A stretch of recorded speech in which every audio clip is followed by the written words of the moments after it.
The night my CEO jumped into my car, I thought I was about to lose my job. Rain was hammering against the windshield, the parking lot was nearly empty, and I had already decided that nothing good could possibly happen after the worst day of my life. Then my car door suddenly opened, and there he was, Ethan Cole, the cold, untouchable CEO everyone in the company was afraid of. He got inside, shut the door, looked straight at me, and calmly said, "We're going on our first date, and you don't get a vote." I stared at him, convinced I had finally lost my mind. But I had no idea that the strangest night of my life was about to become the beginning of something neither of us had expected. Before we continue, if stories about second chances, unexpected kindness, and love finding people when they least expect it touch your heart, please like this video, share it with someone who needs a little hope, leave a comment, and subscribe to Ripple of Kindness. Your support helps us bring more stories about second chances and the quiet moments that can change a life.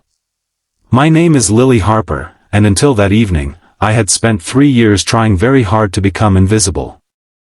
I worked as an executive assistant at Cole Enterprises, a company where everyone seemed to have perfect clothes, perfect confidence, and perfect lives. I had none of those things. I lived in a tiny apartment above an old bakery, drove a car that made strange noises whenever it rained, and worked extra hours because my younger brother was finishing college and I was helping him pay his tuition. My mother had always told me that dignity was not about having money, it was about keeping your heart kind when life gave you every reason to become bitter. I tried to remember that whenever the world felt unfair. Ethan Cole was the opposite of everything I knew. He was wealthy, powerful, disciplined, and almost frighteningly private. Employees whispered that he had never smiled in the office. He arrived before everyone else and left after everyone else. He could walk through a crowded hallway without saying a word and somehow make the entire floor go silent. I had worked directly for him for almost a year, and our relationship had always been strictly professional. I prepared his schedule, organized his meetings, handled his travel arrangements, and occasionally reminded him that humans needed food and sleep. He never thanked me, but he never treated me cruelly either. Still, I never imagined he even knew what kind of person I was. That evening, everything changed. Earlier that day, Ethan had discovered that a major investment deal was collapsing. The board blamed him, senior executives blamed one another, and rumors spread that he might be replaced. I had stayed late to organize documents for an emergency meeting. When I finally left the building, I was exhausted and close to tears because my brother had called to tell me that his tuition deadline had been moved forward. I sat in my old car, resting my forehead against the steering wheel, silently calculating how many extra shifts I could take without losing my job. Then Ethan opened the passenger door. I nearly screamed. He climbed inside without an umbrella, his expensive suit soaked through, his usually perfect hair dripping rainwater onto his forehead. For several seconds, neither of us spoke. Then he looked at me with an expression I had never seen before. He didn't look like the powerful CEO.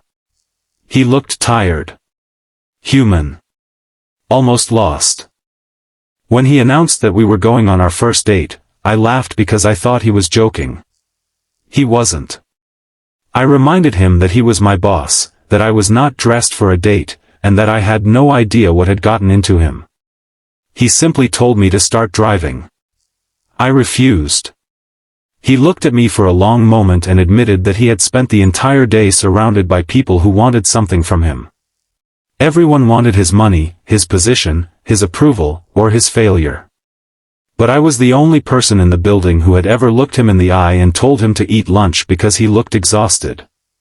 I didn't know what to say. Instead of taking me to an expensive restaurant, Ethan directed me toward the little bakery beneath my apartment. The owner knew me, and when I walked in with Ethan behind me, she nearly dropped a tray of bread. We sat at a tiny table near the window while rain streamed down the glass. Ethan ordered the cheapest coffee on the menu. For the first time, I saw him laugh when the bakery owner complained that rich people always ordered coffee as if they were afraid of spending money. That night, he told me things I had never heard about him. His father had built the company and expected Ethan to become a machine rather than a son.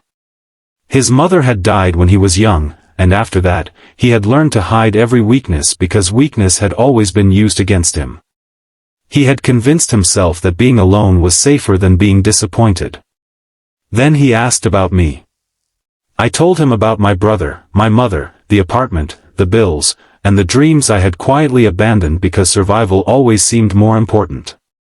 Ethan listened. He didn't interrupt.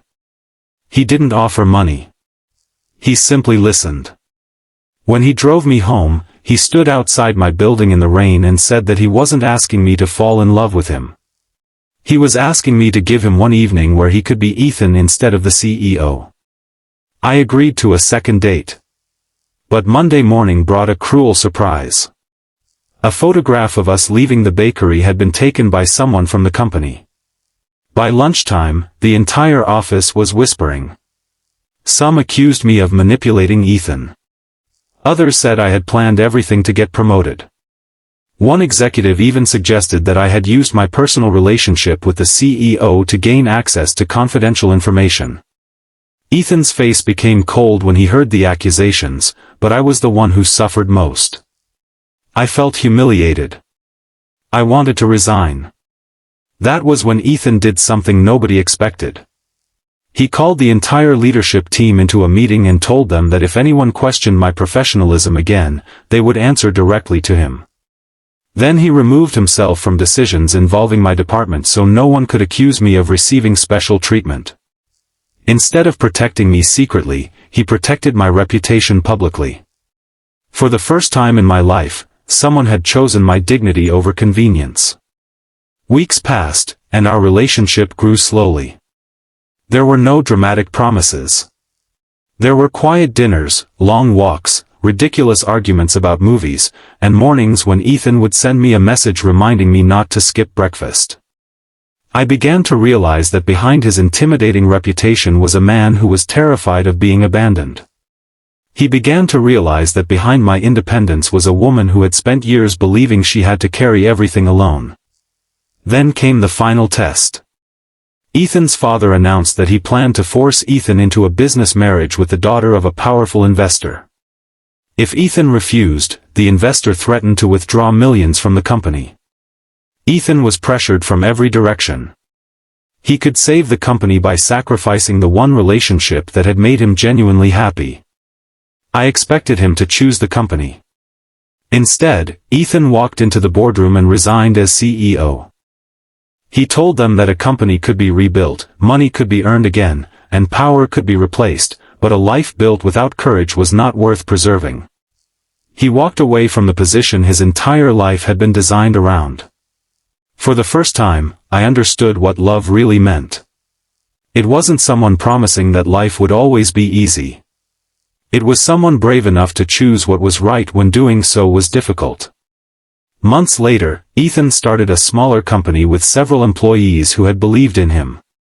I stayed by his side, not as his assistant, but as a partner in building something honest.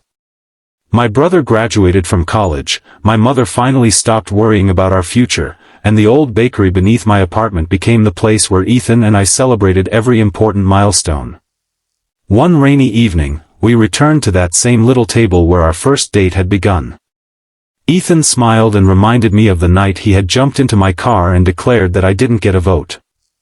I laughed and told him that technically, I had every vote. He smiled and admitted that he knew.